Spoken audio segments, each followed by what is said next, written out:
Well, we started with our old cow shed. Here it is.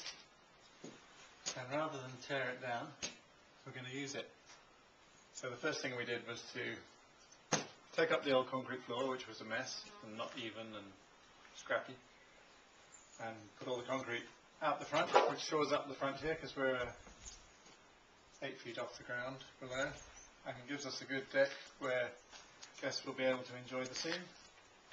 And hopefully it will allow this great big sliding glass opening to just flow out from here to there. But anyway, in terms of green, we dug down, and on top of the ballast and sand and various whatnots, we have 150 mil of Celotex, or Kingspan actually, which is a closed foam insulation. And although that's not the greenest product around, we undenied, and it's such a good insulator and so strong that we've decided to use it because it sits underneath 150 millimeter of concrete, and we use special cement, which is 70% fly ash, I think from steel mills, but anyway, it's old ash, and the aggregate was all recycled aggregate. But you don't want to have to dig that up again, so using that Kingspan insulation was a sort of insurance bet. But that has brought the floor's total U value to 0.11, which is way better even than 2010 building regs. So we've got a good base. Then we had to take down the old concrete pens because they were in the wrong place, and they only came up to this high anyway. And again, the concrete is used to shore up the front here. But then the structure of the walls is fun.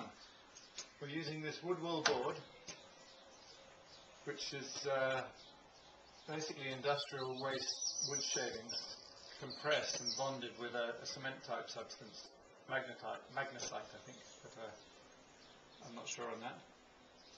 They have good insulation both for sound and temperature. Their R value is 0.85 for these 50 mil boards, and they go on these stud walls.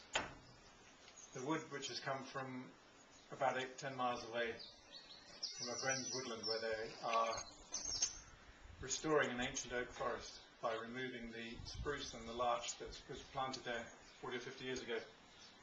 So he's milled all the timber for us, and we just collect it with the van when we happen to go around. This platform here is where the straw goes.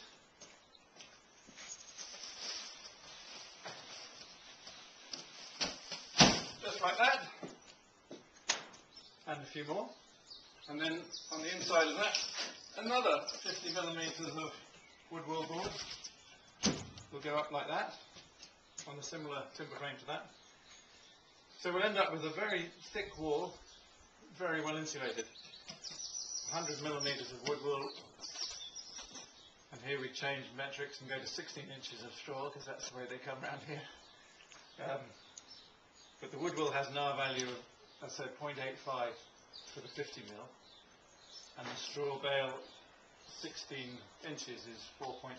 So if you add that lot up and reciprocate it, you'll get the U value of the wall. But I can't do that in my head.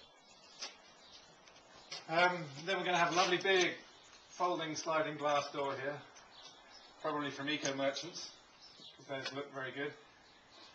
Still debating whether to go double or triple glazed. Triple glazed is a better insulator, obviously.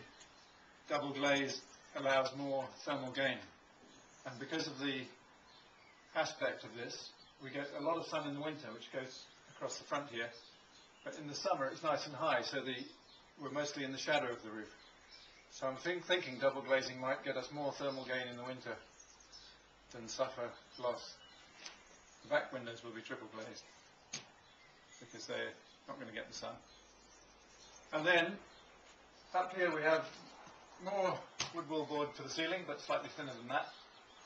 And above that, miles of insulation, probably wool, but lamb's wool. But we haven't concluded on that one yet. I'm just doing the maths on all the various different options, but it's looking good.